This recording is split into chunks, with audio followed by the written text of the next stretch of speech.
Havells music की शानदार प्रस्तुति। म्यूजिक डायरेक्टर बेदर्दी विशाल।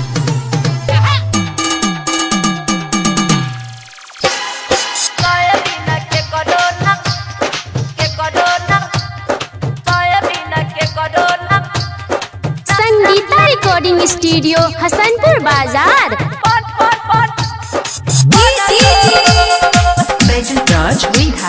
बोल में रहिए गो सनत सनत हे गे सनत सोयाबीन के करोना बनत सोयाबीन के करोना बनत सिजिया चीज तोहर कनत हे गे कनत हाँ कनत सजिया चीज तोहर कनत सोयाबीन के करोना बनत सोयाबीन के करोना बनत।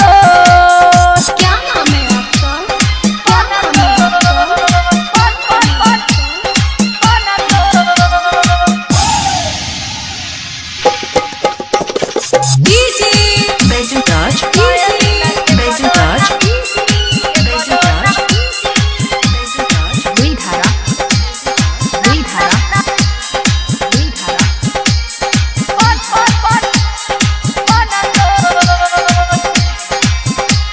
संगीता रिकॉर्डिंग स्टूडियो हसनपुर बाजार।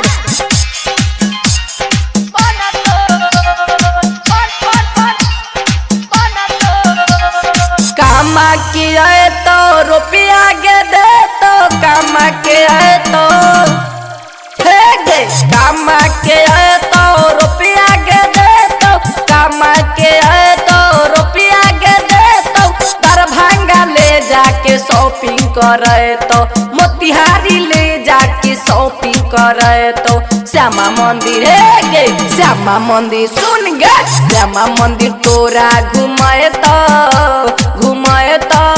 सुन घुमाए तो सोयाबीन के करोना बनत सोयाबीन के करोना बनत सोयाबीन के करोना बनत। क्या नाम है आपका?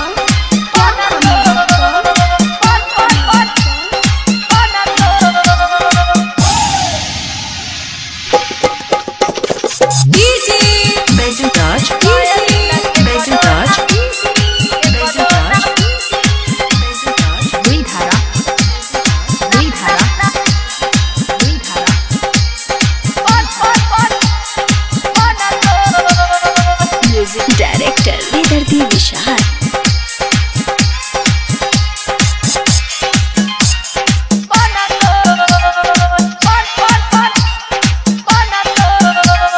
होठ लाली दे तो बाली गे दे तो होठ लाली दे तो सुन गे होठ लाली दे तो बाली गे दे तो होठ लाली दे तो बाली गे दे तो सैया गे से दिया पर गमछा बिछे तो सैया गे से दिया पर गमछा बिछे तो राइटर चंदन विशाल मुकुन हे गे मंजू के कुछ ना बुझे तो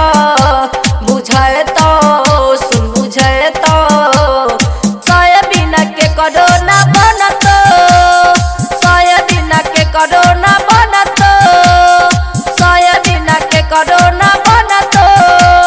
संगीता रिकॉर्डिंग स्टूडियो हसनपुर बाजार।